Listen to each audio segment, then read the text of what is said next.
तो ये आज की इस प्रेस ब्रीफिंग में मैं आप सब लोगों को का स्वागत करता हूँ।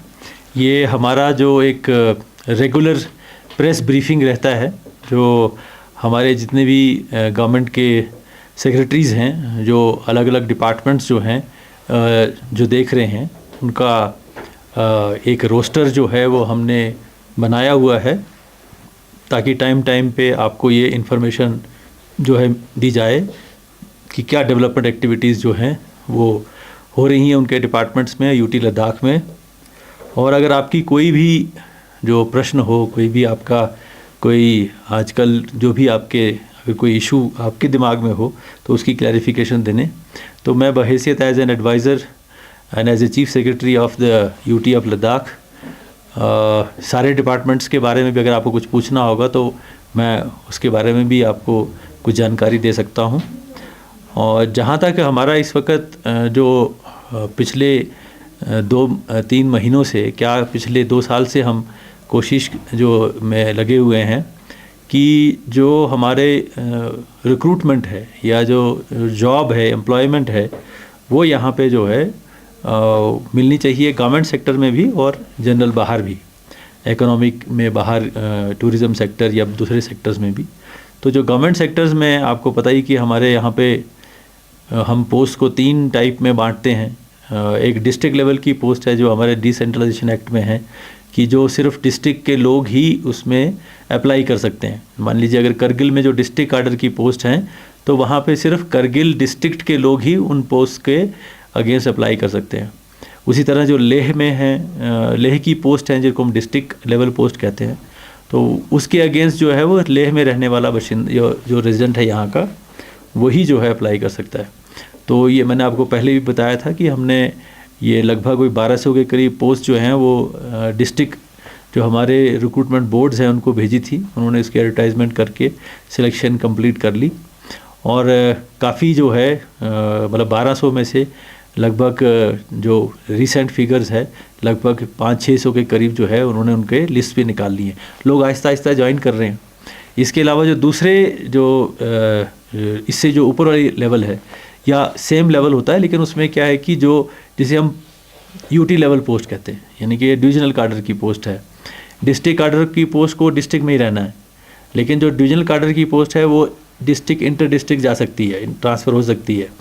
लेकिन जनरली ये वो पोस्ट होती हैं जो तो हायर ग्रेड होता है, जो डिस्ट्रिक्ट लेवल से या हायर ग्रेड होता है, या फिर वो पोस्ट होती हैं जो कि डिपार्टमेंट में डायरेक्टर लेवल पे है। तो डायरेक्टर तो एक ही जगह होगा, जहाँ पे जैसे कुछ करगिल में होंगे, कुछ लेह में होंगे। तो ये पोस्ट जो हैं हम एसएससी को रेफ़र करते हैं। जो 800 पोस्टें हमने रेफ़र की थी 2021 में, जिनका रिज़ल्ट 22 में उन्होंने इसकी सिलेक्शन की, जिसमें बाद में कुछ इशू हुआ था, और उसके भी हमने जो है 550 के करीब, 561 के करीब जो है वो हमने अपॉइंटमेंट ऑफ़र इशू कर दिए, जिसमें से कि लगभग कोई 350 के करीब जो बच्चे जो हैं उन्होंने अब ज्वाइन कर लिया, मतलब दे हैव ज्वाइंड। और उसके अलावा जो है 150 के करीब वो बच्चे हैं जिनको ऑफ़र ऑफ अपॉइंटमेंट तो दिया था, लेकिन क्योंकि वो दूसरी जगह भी सिलेक्ट हो गए थे तो वो लोगों ने ज्वाइन नहीं किया, क्योंकि वो दूसरी पोस्ट में ज्वाइन कर गए। तो 150 पोस्ट जो हमारी हैं वो अभी खाली रह गई हैं। तो इसका एक तरीका होता है कि जो पोस्ट आपकी खाली रह जाती है तो आप रिक्रूटमेंट एजेंसी जो है, जैसे इस वक्त हमारी स्टाफ सिलेक्शन कमीशन है, तो हमने उनको लिखा है कि आप हमें जो है वेटिंग लिस्ट दे दो, क्योंकि इस वक्त बच्चों में ये इशू है कि अब हमारी वेटिंग लिस्ट में ऑपरेट करिए, क्योंकि जिनको आपने ऑफ़र ऑफ अपॉइंटमेंट दिया था as per the select list, वो तो उनमें से कुछ ने ज्वाइन नहीं किया है, और जब ज्वाइन नहीं करते हैं तो हम फिर वेटिंग लिस्ट ऑपरेट करते हैं। तो वो हमने जो है वो भी मैसेज से मांग रहे हैं। उसके अलावा लगभग हमने कोई 250 के करीब आगे दूसरी पोस्टें हमने 2022 में भेजी थी, तो उनका भी जो जिसे हम कहते हैं स्क्रूटनी करना, उसके जो कागज़ की स्क्रूटनी करना, वो एक्सरसाइज भी जो है कंप्लीट हो चुकी है। तो इसलिए काफ़ी जो स्ट्रेस जो है वो एम्प्लॉयमेंट में दिया है, और मैंने देखा है कि काफ़ी लेवल तक जो बच्चे जो हैं, अब वो जो एक परेशानी पहले थी वो कुछ और बढ़ गई थी, क्योंकि वो एसएससी में कुछ डिले ज़्यादा हो गया था किसी इशू के कारण। तो अब वो बेचैनी जो है वो मैं नहीं देखता हूँ अब, और हमें भी फ़ायदा इसका ये हुआ है कि हमारे भी जो पोस्ट थी वो भर गई हैं। अब अलग अलग डिपार्टमेंट में कुछ थोड़ी थोड़ी ट्रेनिंग हर जगह होती है, हम उसकी भी ट्रेनिंग जो है वो हमने उसका एक प्लान बनाया हुआ है। इन बच्चों को जो ट्रेनिंग देनी है उसके बाद फिर ये पूरी तरीके से काम करना शुरू हो जाएंगे। जहाँ तक रिक्रूटमेंट रूल है गजटेड पोस्ट की, जो कि यूपीएससी ने भरनी है, तो उसका जो मेन हमारा काम था कि पहले तो हम गजटेड रिक्रूटमेंट रूल बनाएं, क्योंकि पहले आपको रिक्रूटमेंट रूल बनाने पड़ते हैं। तो वो रिक्रूटमेंट रूल जो हैं वो हमारे लगभग 125 जो मतलब पोस्ट है हमारी अलग अलग कैटेगरी की, आर&बी में, पीएचई में और लेबर डिपार्टमेंट में, वो हमें अप्रूव होके रूल जो हैं वो यूपीएससी से आ चुके हैं। तो बाकी जो हमारे रूल्स हैं लगभग 1100-1200 पोस्ट और भी हमारी गजटेड पोस्ट हैं, वो रूल्स जो हैं हमारे अभी यूपीएससी में हैं। तो उसके लिए उनको एक्सपेडाइट करने के लिए मैं खुद अपनी टीम लेके, जो हम 18 दिसंबर को हम दिल्ली गए थे यूपीएससी में, और यूपीएससी ने हमें एश्योर किया था कि 15 जनवरी तक जो है वो ये रिक्रूटमेंट रूल जो हैं गजटेड के वो भी जो है वो अप्रूव कर देंगे। तो जब ये रूल अप्रूव हो जाएंगे हमारे, तो उसके बाद फिर जो है इसका रिक्रूटमेंट जो है वो किया जा सकता है। तो रिक्रूटमेंट के फ्रंट के ऊपर इसके अलावा फिर जो फर्दर सर्विस हमारी है, एक लद्दाख, जैसे लद्दाख एडमिनिस्ट्रेटिव सर्विस या लद्दाख पुलिस सर्विस, क्योंकि ये एडमिनिस्ट्रेटिव सर्विस होती हैं। जैसे JNK पहले JKS होती थी, या वहाँ अभी भी है JKS या KS पहले कहते हैं, अब JKS कहते हैं। तो वो पोस्ट जो हैं वो हमारा जो प्रपोजल है वो भी काफ़ी एडवांस स्टेज पे है MHA में, और वो भी जल्दी नोटिफाई हो जाएगा। तो जहाँ तक एम्प्लॉयमेंट गवर्नमेंट सेक्टर में है, उसके लिए हर वो मेजर जो है या वो स्टेप है वो लिया जा चुका है, और इसमें अब कोई भी रुकावट नहीं है। तो दूसरा जो आपका प्राइवेट सेक्टर है, तो उसमें भी इंडस्ट्रियल पॉलिसी जो है वो ऑलमोस्ट फाइनल स्टेज के ऊपर है। 2 किस्म की इंडस्ट्रियल पॉलिसी है, एक तो हमने ऑलरेडी नोटिफाई कर दी है, जनवरी 2023 में की थी नोटिफाई। एक है सेंट्रल की पॉलिसी जो ज़्यादा अट्रैक्टिव है, जिसे हम कहते हैं कि central sustainable development of Ladakh policy. तो वो जो सस्टेनेबल इंडस्ट्रियल पॉलिसी जो है लद्दाख के लिए जो नई बन रही है, वो भी फाइनल स्टेज पे है। पिछले दिनों अलॉटमेंट का जो लैंड अलॉटमेंट इंडस्ट्रियल एस्टेट्स के अंदर जो लैंड अलॉटमेंट करनी थी, तो उसका भी हमने रूल्स जो हैं वो हमने नोटिफाई किए थे। तो बहुत सारे लोगों ने उसके ऊपर अपने अपने ऑब्जर्वेशन दिए। तो उन ऑब्जर्वेशंस को देख के हमें जो मेन इशू लगा, कि मेन इशू ये था कि सब चाहते थे कि जो लैंड अलॉटमेंट में जो इलेक्टेड LHDCs हैं, लद्दाख ऑटोनोमस हिल डेवलपमेंट काउंसिल्स हैं, उनका भी रोल होना चाहिए। तो वो उनका रोल भी जो है अब हमने उसमें इनकॉर्पोरेट कर लिया है।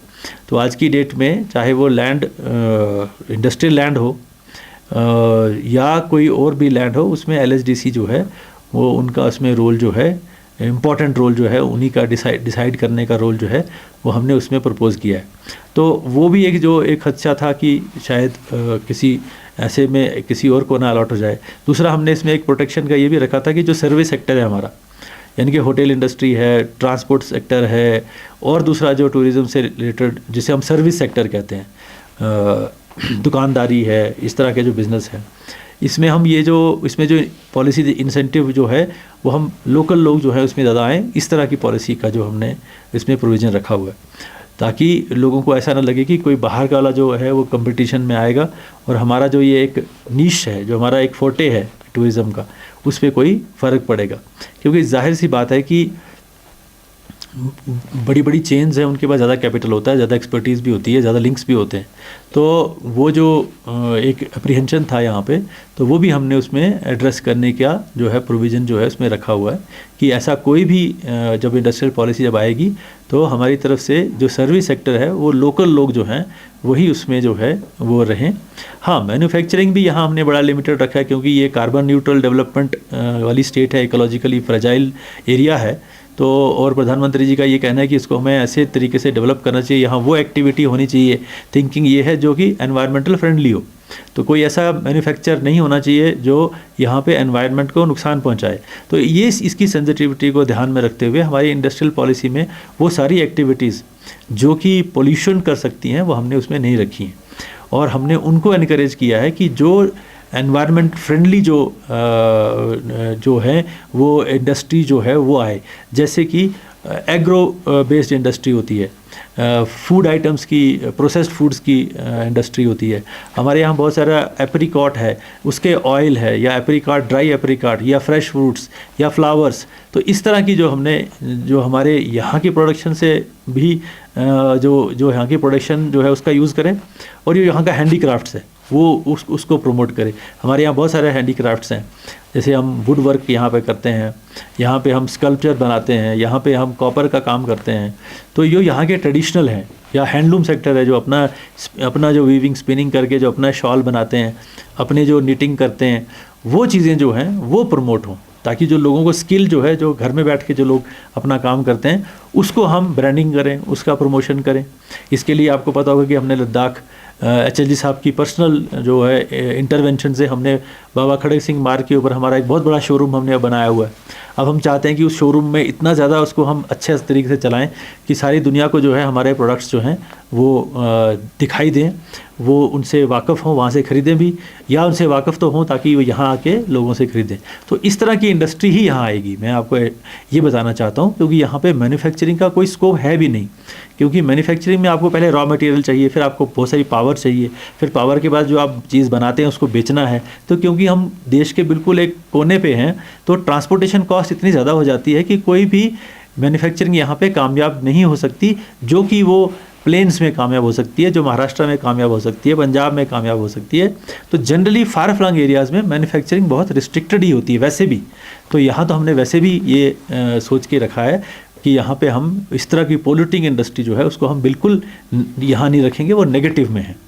तो ये इसके ऊपर जो है अलॉटमेंट का भी मैंने आपको बताया कि वो भी हमने क्लैरिफाई कर दिया है।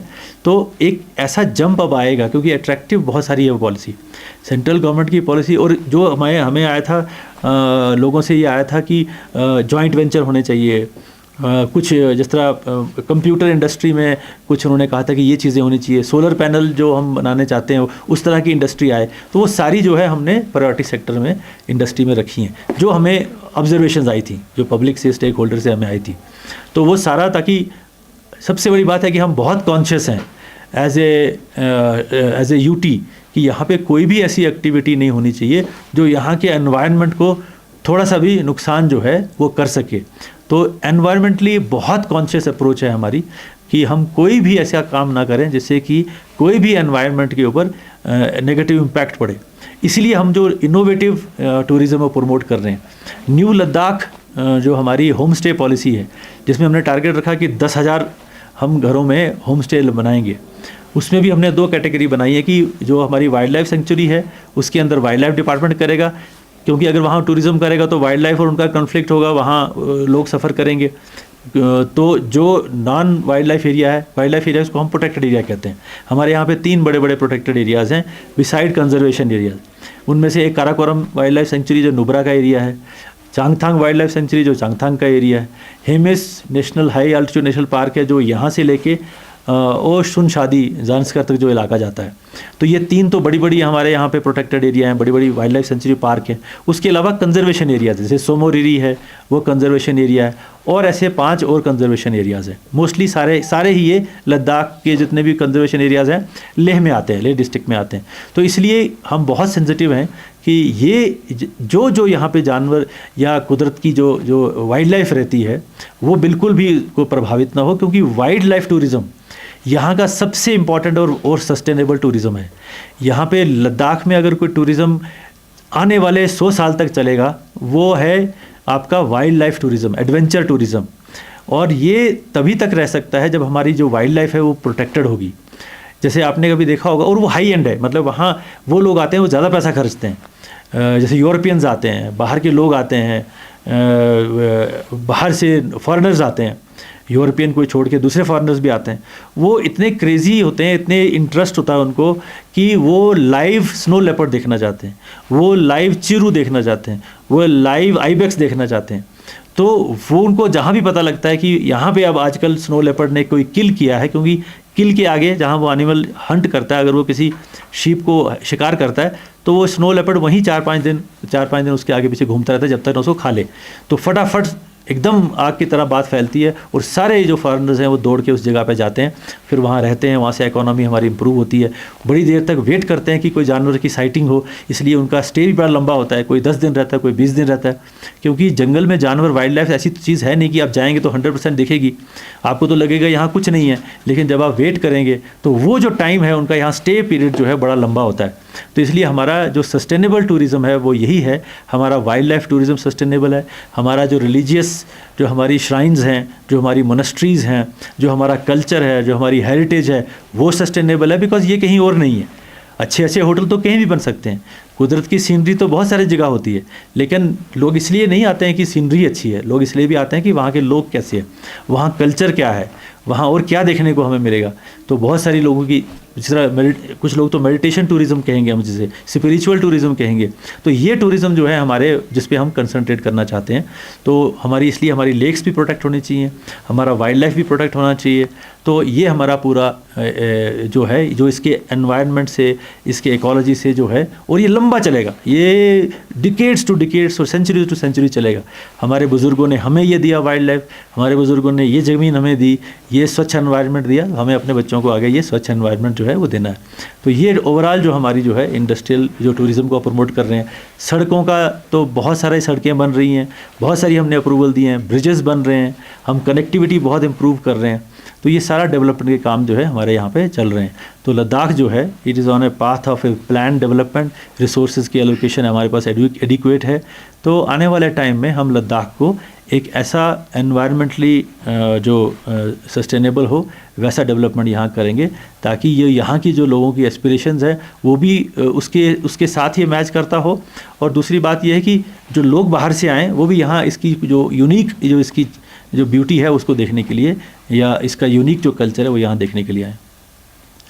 सर, जो लैंड अलॉटमेंट को लेके हिल काउंसिल की जो इसी मीटिंग में पास होके अभी काफ़ी सारे, जब से यूटी बना एक अलॉटमेंट भी नहीं हुआ, तो लोग डीसी के ऑफिस में अभी भी देखो, मैं आपको एक बात बताता हूँ, मैं आपको एक बात बड़ी क्लियर करूँ कि मैं जिसकी बात कर रहा था, I was talking about allotment of land under the industrial policy, correct. Industrial policy में लैंड जो होती है वो एक तो इंडस्ट्रियल एस्टेट्स के अंदर आती है, जो कि हमारे डायरेक्टर जो इंडस्ट्रीज़ होते हैं, या हमारा जो सीकॉप होती थी जो पहले, वो उसके अंदर, जैसे लेह में है, फियांग में है, वैसे करगिल में भी है। तो वो जो इंडस्ट्रियल, जो डेवलप्ड इंडस्ट्रियल एस्टेट है, उसके अंदर जो अलॉटमेंट होनी है, जो प्लाट खाली पड़े हुए हैं उनको कैसे अलॉट किया जाएगा, उसमें एलएचडीसी का क्या रोल होगा, मैं उसकी बात कर रहा था। और जो लैंड बाहर है, मान लीजिए, तो आपको पता ही है कि एलएचडीसी एक्ट के मुताबिक वो लैंड जो है वो एलएचडीसीज़ को ट्रांसफ़र हुई है। और आज की डेट में हमें भी जब सरकारी पर्पज़ के लिए या पब्लिक पर्पज़ जिसे हम कहते हैं, जैसे हमने कॉलेज बनाना है, स्कूल बनाना है, हमने कोई हेल्थ का इंफ्रास्ट्रक्चर बनाना है, तो हम जो है वो एलएचडीसीज़ के पास जाते हैं, वो रेजोल्यूशन पास करते हैं, वो लैंड जो है डिपार्टमेंट को दी जाती है। तो ऐसा कोई भी मेरे नॉलेज में नहीं है कि जहाँ पे पब्लिक पर्पज़ के लिए कोई अगर लैंड जो है वो हमने मांगी हो और हमें ना मिली हो, तो ऐसा इशू नहीं है।